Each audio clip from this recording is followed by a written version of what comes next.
Hi there, welcome back. Welcome back to the Telefunken Dacapo.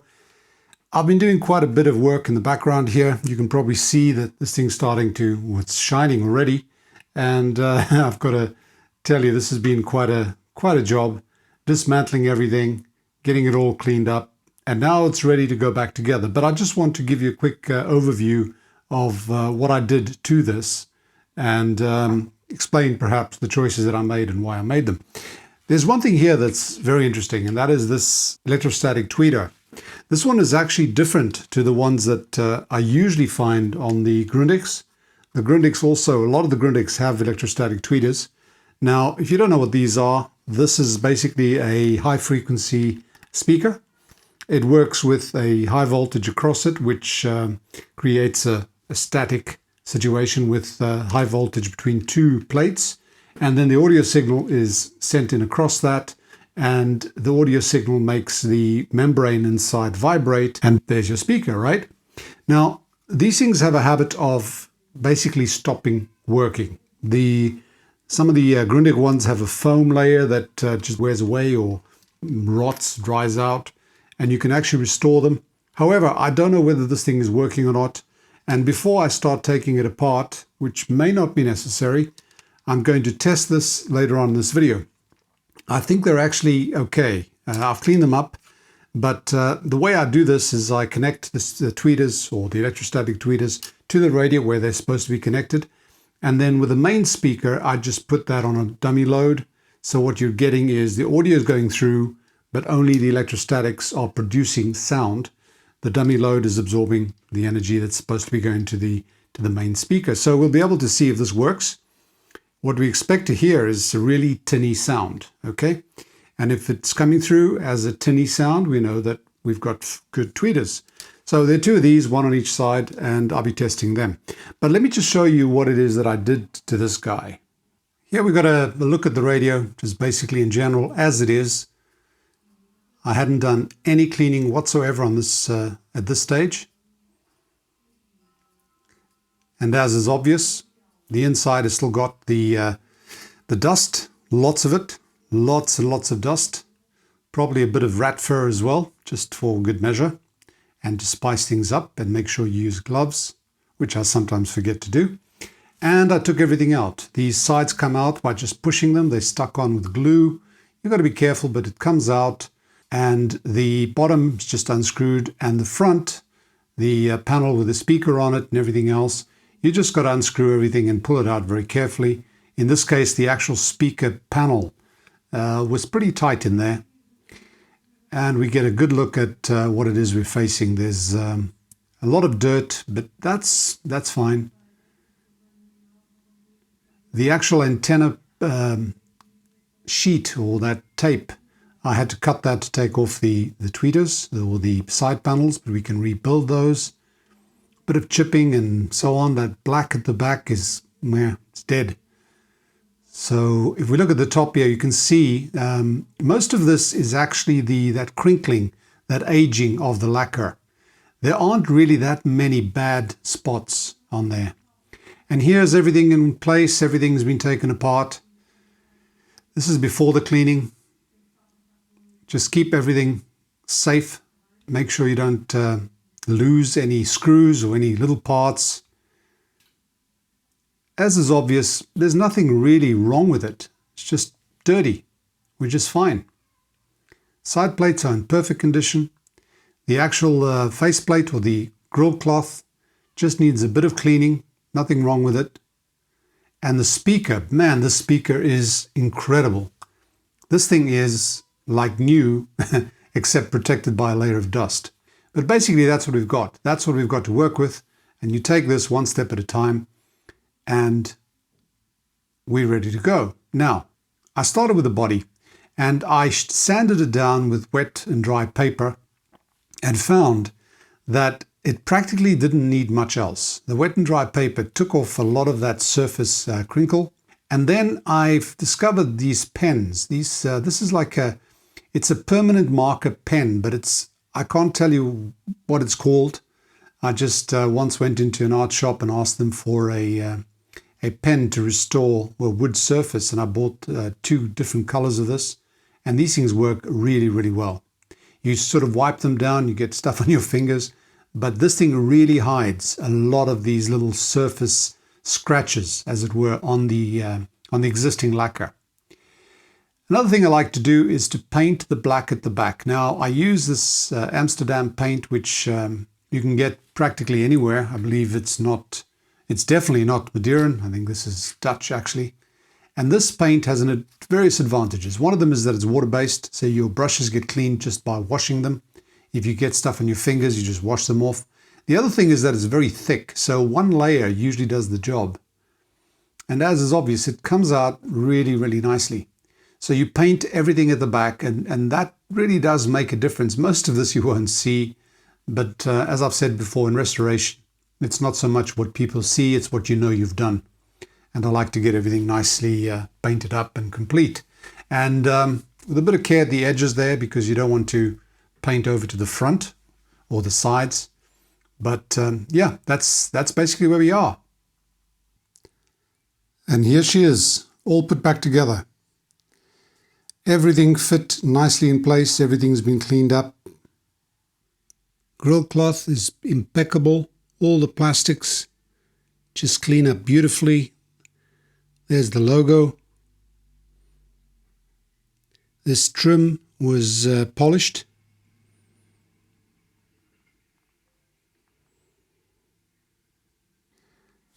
And I'm not sure that you can actually see this, but what we've got here is everything is smooth, but there's the vestiges of that crinkle that happens with age. So that's not too bad. It actually gives it a bit of more character. This was literally just sanding down with wet and dry paper.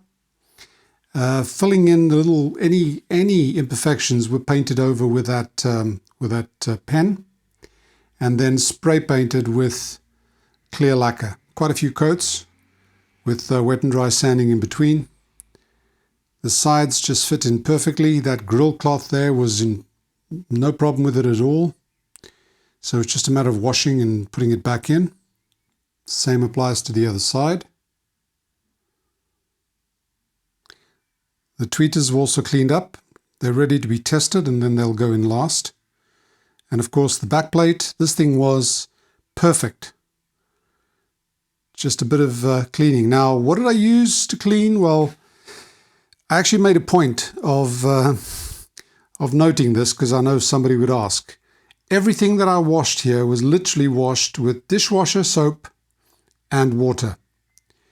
When you wash something like the back plate, you've got to be careful. Don't let it soak in. So you just get a damp cloth and just wipe away. And this is the result. If you let it soak in too much, well, you can get warping.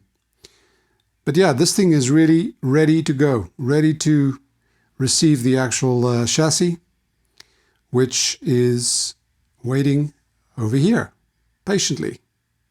Now what I'm going to do is I'm going to connect the electrostatic tweeters to the chassis itself and see what sort of result we get, see if it works. And if it does, then the whole thing goes back into the cabinet and we'll be able to do a final testing. Okay, let me carry on. I've got these two tweeters here ready for a test, and what I'm doing is just connecting them with these Scroc connectors. I've connected the left one. It is connected to the top of the output transformer where they're supposed to be connected. On the radio itself, they're just connected in parallel, so it's the same circuit. Let me switch on the radio. So radio's on. We've got a talk station for a change, and I've got the main speaker connected to the switcher between dummy load and speaker. So I'm just going to switch that off. And what we have from this is practically nothing. Let me put the microphone close. Almost nothing. Let me try the other one. Now remember, this thing's got 250 volts or so, so you have to be very careful. Very careful. Careful with polarity as well. I believe these are polarized. Prevent a short there. And what have we got? Very little response. What I found with these is sometimes we can actually just bang them. So let me try this other one again.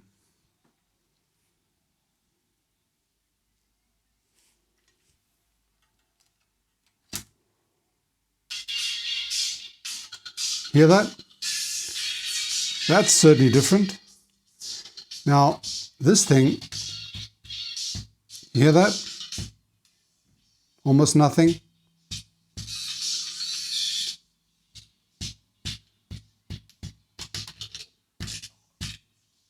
Okay, you get the picture.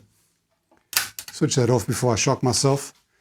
These things, I believe it'll be a contact problem. And I've had this before. These contacts here connect to those plates inside, to the two polarized plates. And sometimes the contacts are dirty.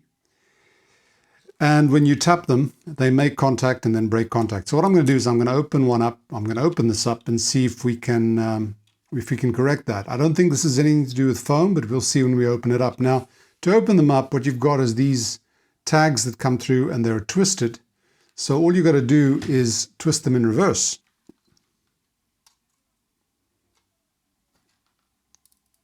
You've got to be careful because this plastic is pretty brittle, so it can break. If you do it gently, it should work.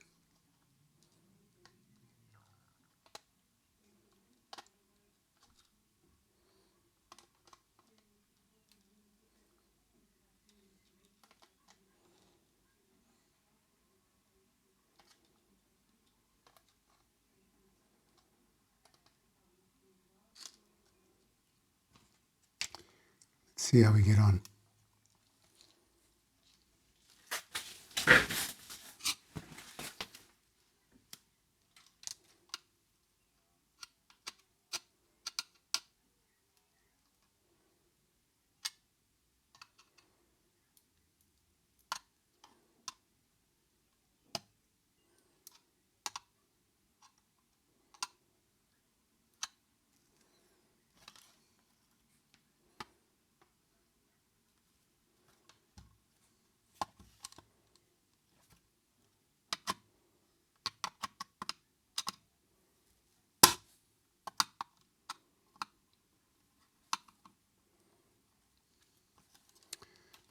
Need to pry this just a little bit more.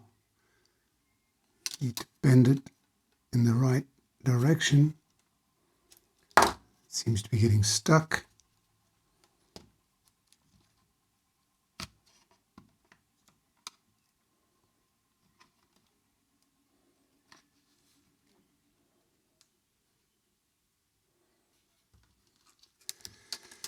I'm afraid to mess this up.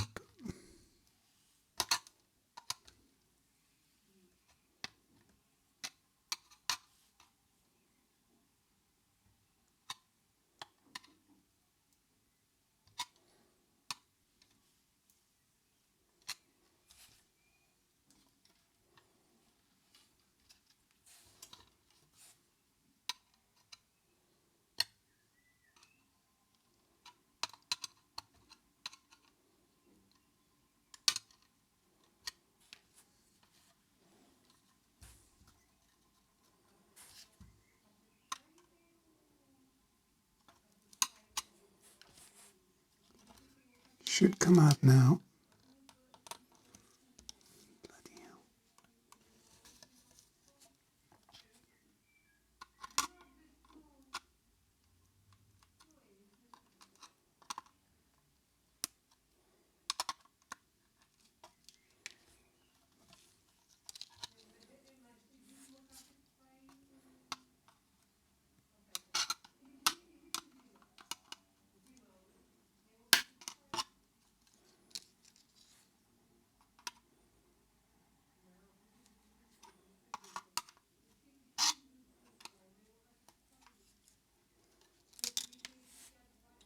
A bit of foam stuck here.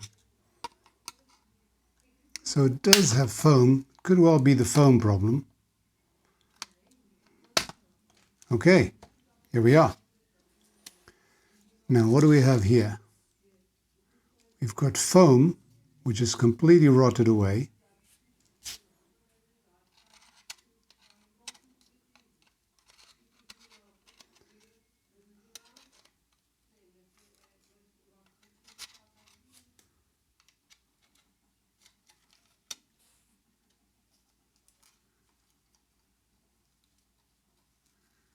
That'll have a wire connected to it. That's the wire up there.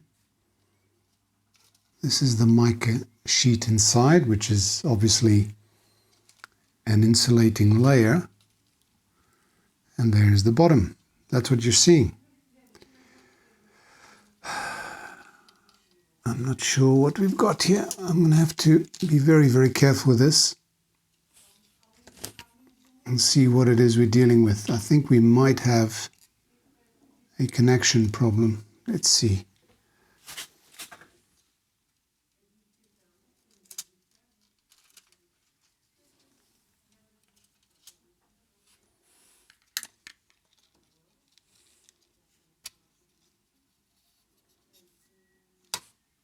This is stuck down with these plastic connectors that have been melted here, but I think that is just a contact panel.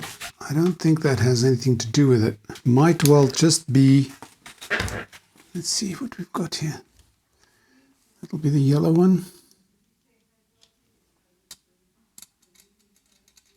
Nope. Is it the red? No, it's not the red.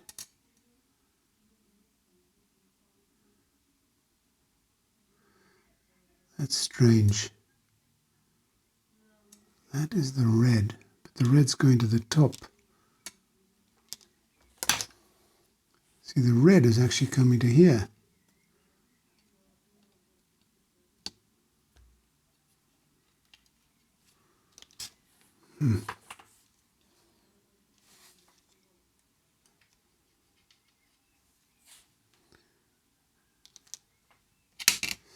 Okay, it's connected the wrong way around here. Yeah, that one's red, that one's black.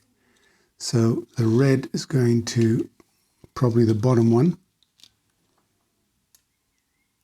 Yeah. And the yellow will be going to this one. Okay, so it is making good contact. It could well be just the foam itself. Looks like it could just be the foam, as usual. I wasn't expecting it to be the same as the others. So basically what you get is you've got, this thing is polarized one polarity, the other one, this side here, is polarized with another polarity. This mica film sits in there like that, which obviously insulates the two.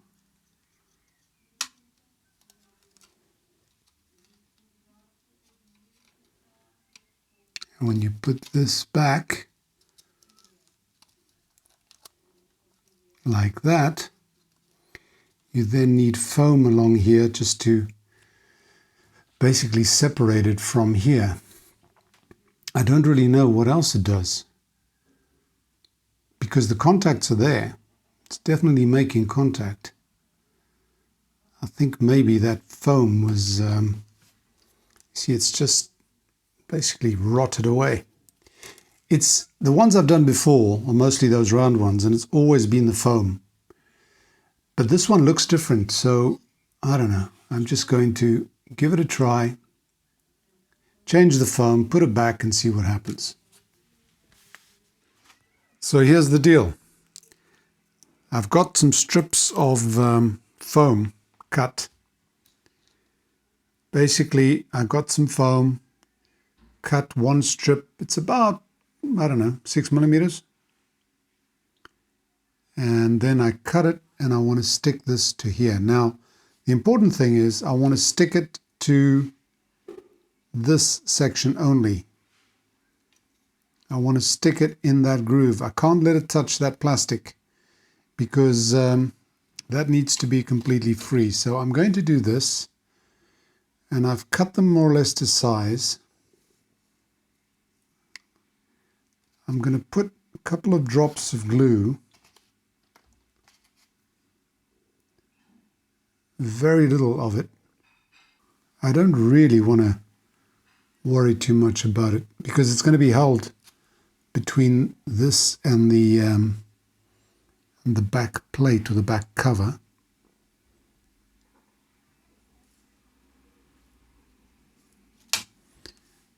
So I'm going to put it down there.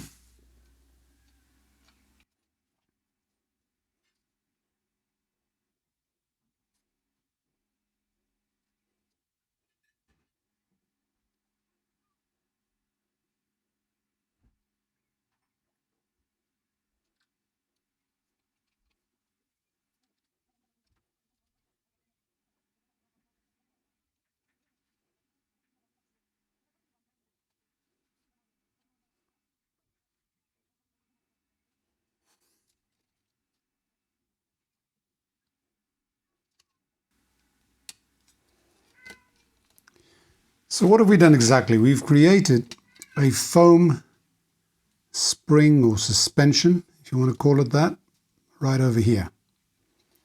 And if I put this back, I've now got a sheet here. This section here can actually move, and it will move as it's pushed away by the charge. Let me just see which way around this goes.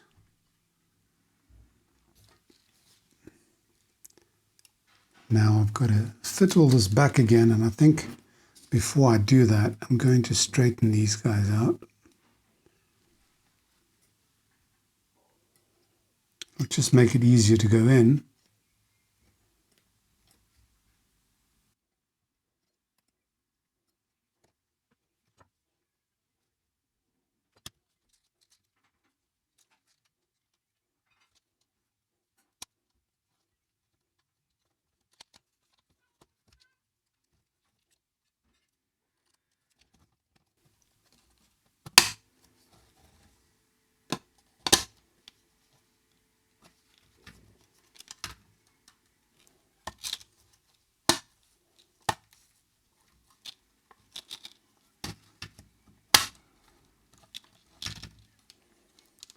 I think that's it.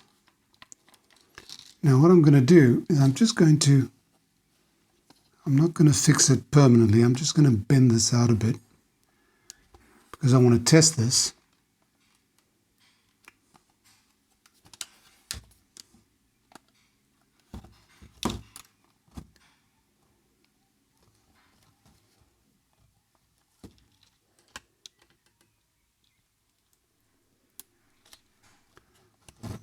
Guess I've got no choice but to tighten them. I'm scared to break them. This plastic gets really, really brittle with age. So you've got to be extremely careful.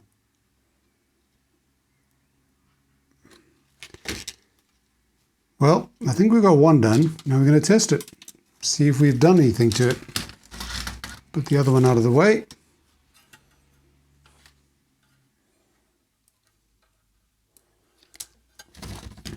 Connect this up.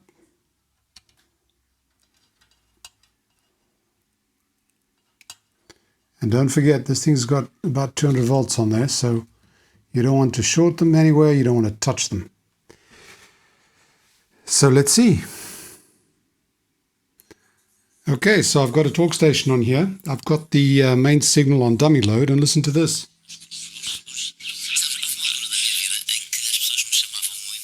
Ah, brilliant.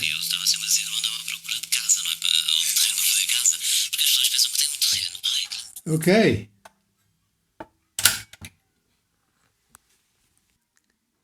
Let's go for number 2.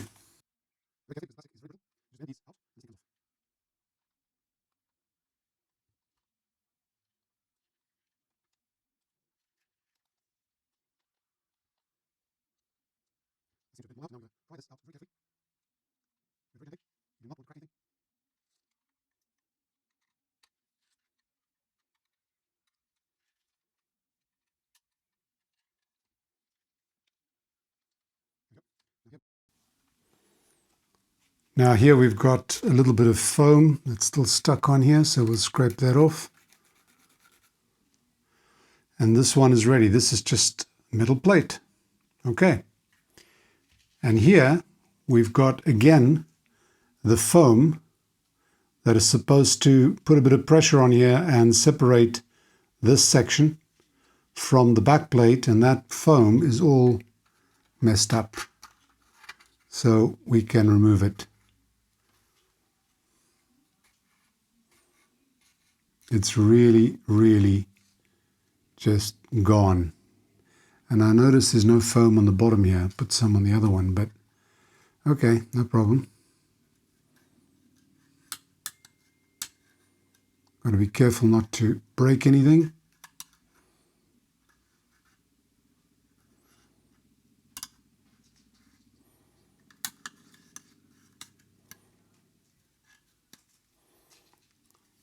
This foam is no more. Kaput.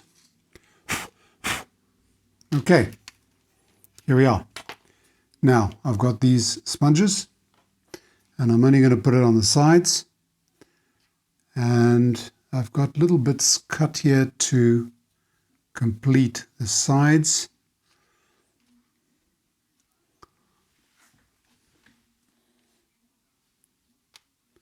It's too big.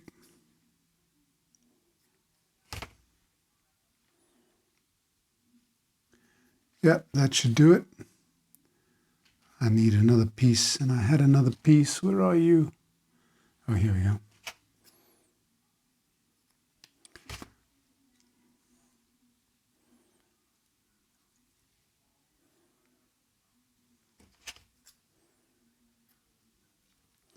There. Now the glue I'm using is just contact adhesive, and before using it I tested it on some foam just to make sure that it doesn't eat through. You know, sometimes these things eat through foam and polystyrene and all that sort of thing. So I'm just going to put very little bit of glue, and I'll put little dabs of it on the foam. Not much at all.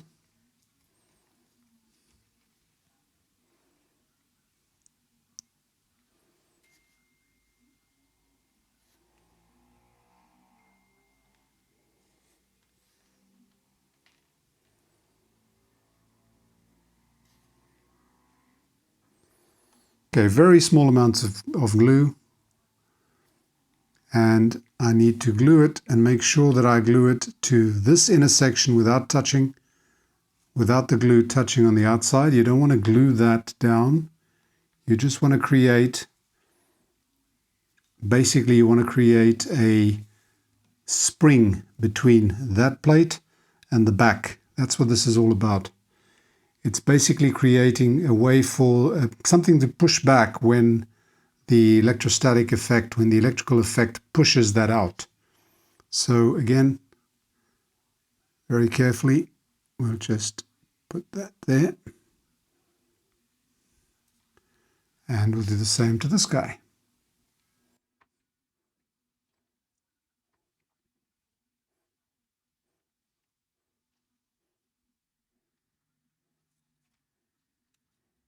Okay.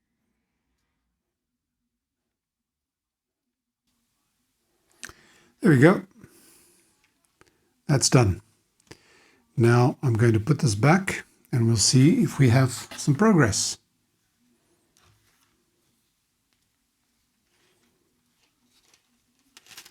I'll keep this lying down so that nothing falls out.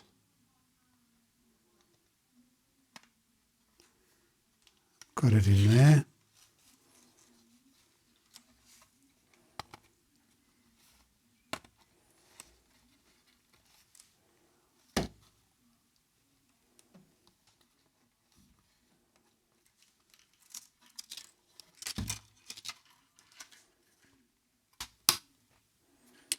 There we go.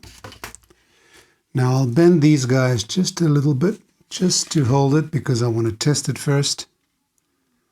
And again, very carefully, because this plastic is very brittle by now.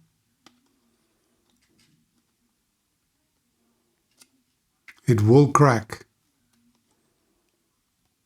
Not the end of the world, but it just makes a messy job of it. It'll just make a messy job of it.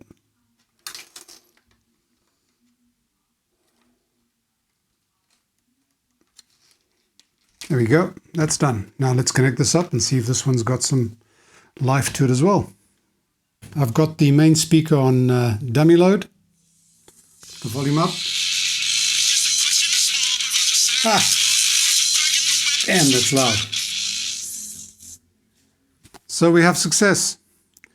Our electrostatic tweeter is working. I'm going to tighten the other connectors at the back there. And this one's ready to go into the radio as well, into the cabinet. So there you have it. This is what it takes to repair an electrostatic tweeter. And again, I thought these would be different to those sort of roundish ones that you get. But it turns out that it's exactly the same. It's the foam. Now, the way it works is, it makes sense. The foam is sitting there pushing this away from the back panel, or the back plate, or the front plate in this case. And as the electrostatic effect happens, it sort of pushes it and pushes it back.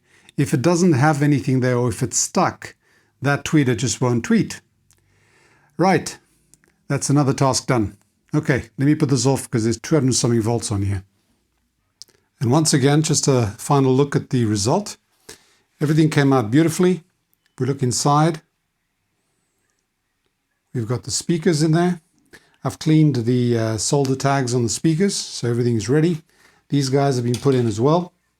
I did notice that the antenna metal film that comes here, which I've replaced, is actually just to the side of where the electrostatic tweeter meets the side panel. So it's not affecting the tone or the sound coming out of the tweeters, which is great. And side by side we have the chassis, which is just about done. There are a couple little things I'm waiting for that I still need to complete that. One of them has to do with the selenium rectifier. You'll see that very soon. And the other is to do with the Bluetooth, and I'm waiting for some boards. So that should be pretty soon. So I'll get back to you as soon as I've got that ready to present. I'm going to finish this video for now. I want to thank you for your company. Hope you've enjoyed that. If you have, click like, share, subscribe, and all that jazz. And if you want to support the channel directly, you can do so on Patreon. Thanks for watching. Bye for now, and stay safe.